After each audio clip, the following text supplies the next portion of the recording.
We'll start with the biggest and most important piece, the CPU socket. This is where your processor sits. There are two main types you'll see today. LGA, or land grid array, has pins on the motherboard and flat contacts on the CPU. This is what Intel uses on sockets like LGA 1700 and the newer LGA 1851, and what AMD moved to with AM5. Older AMD boards used PGA, where the pins were on the CPU instead. Each socket only supports specific generations of processors, so when you're upgrading, you can't just buy any CPU. It has to match the socket. Around the socket, you'll see 4 mounted holes for the cooler. CPUs generate a lot of heat, and without a cooler clamped down on top, your system would shut off within seconds. Right next to the socket, usually above and to the left, you'll see a row of chunky black components covered by heat sinks. This is the VRM, the voltage regulator module.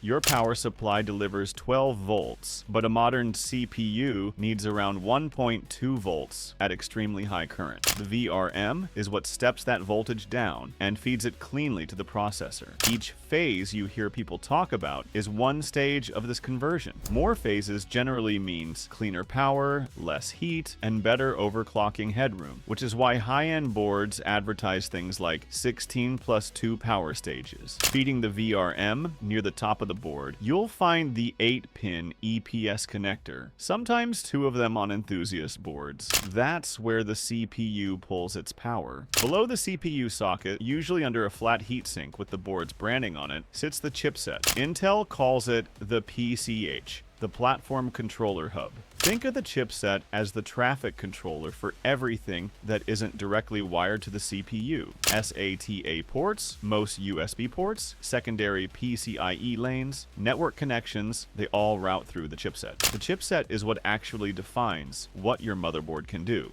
A Z-series Intel board, or X-series AMD board, gives you overclocking and the most lanes. A B-series board is mid-range. An H or A series board is budget. The CPU might be identical between two systems, but the chipset determines the feature set. To the right of the CPU socket, you'll see your RAM slots, usually 2 or 4 long vertical slots, technically called DIMM slots. Modern boards use either DDR4 or DDR5. They're not interchangeable. The notch in the slot is in a different position, so you physically cannot plug DDR5 into a DDR4 board. If your board has 4 slots and you're installing 2 sticks, you want to use the correct pair to enable dual channel mode. Check the manual, but it's usually slots A2 and B2, the second and fourth from the CPU.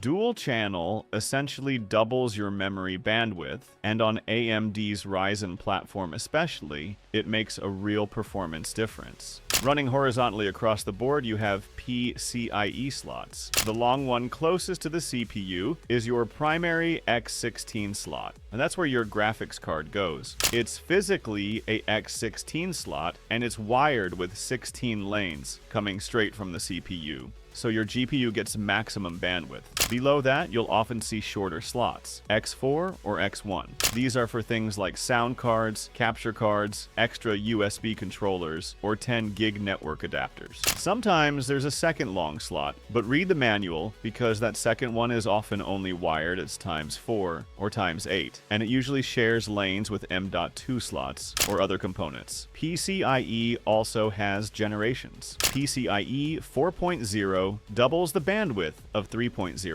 and 5.0 doubles that again. Modern boards typically run the GPU slot and the primary M.2 at PCIe 5.0 if your CPU supports it. Speaking of M.2, these are the small horizontal slots scattered around the board, usually hiding under their own thin heat sinks. M.2 is the form factor for modern SSDs. The drive screws down flat against the board, which saves space and ditches cables entirely. One thing to watch out for, there are 2 types of M.2 drives. NVMe drives use PCIe lanes and are extremely fast. We're talking thousands of megabytes per second, up to 14 on PCIe 5.0. SATA.2 drives use the older SATA protocol and max out around 550 megabytes per second. They look almost identical, but perform very differently. and not every M.2 slot supports both. Your manual will tell you which is which. Off to the right side of the board, you'll usually see a cluster of small L-shaped connectors. These are SATA ports for traditional 2.5-inch SSDs and 3.5-inch hard drives. Most boards have 4 to 6 of them. As more storage moves to M.2, SATA is becoming less critical, but it's still the way to add bulk storage cheaply. On the right edge of the board, you'll find the 24-pin ATX connector, the big one. That's the main power feed from your PSU to the motherboard itself. The 8-pin EPS up top powers the CPU, and if you have a beefy graphics card, it has its own PCIe power cables. 8-pin, or the newer 12-volt 2x6 connector, going directly from the PSU to the GPU, not through the motherboard at all. Scattered around the board, you'll see small 4-pin connectors labeled things like CPU_fan, SYS_fan, AIO_pump.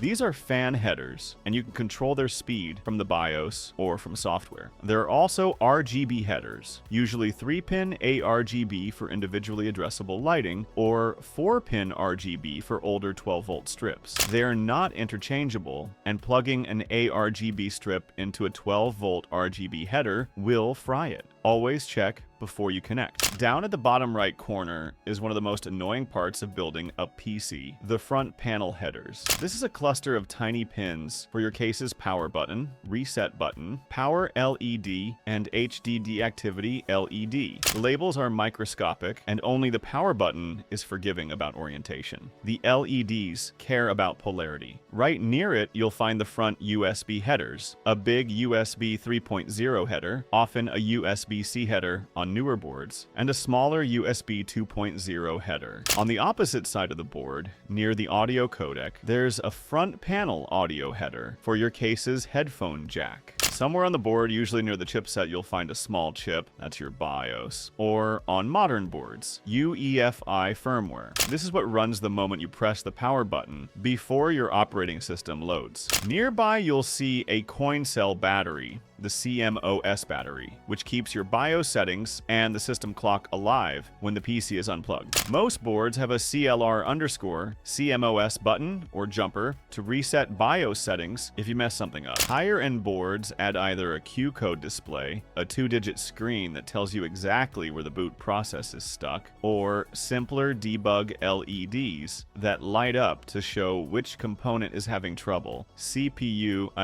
DRAM, VGA, or boot. Finally, the back of the board and the rear I/O panel. This is everything that sticks out the back of your case. You've got USB ports of various speeds and shapes, USB-A in different colors indicating the version, and now USB-C, which can carry data, video, and power all at once. Premium boards add Thunderbolt or USB 4 on top. If your CPU has integrated graphics, you'll see HDMI and DisplayPort outputs here too. But remember, those only work with the iGPU, not your discrete graphics card. The GPU has its own display outputs. You'll also find an Ethernet port, 2.5 gigabit on most modern boards, sometimes 5 or 10 gigabit on high-end ones, audio jacks, driven by an onboard audio codec, and on most current boards, 2 little screw connectors for Wi-Fi antennas. The Wi-Fi and Bluetooth come from a small module soldered to the board, usually an Intel AX or BE series chip for Wi-Fi 6E or Wi-Fi 7. And there's almost always a BIOS flashback button back here. This lets you update the BIOS using just a USB drive with no CPU, no RAM, and no GPU installed. It's a lifesaver when you buy a brand new CPU that needs a newer BIOS to even boot.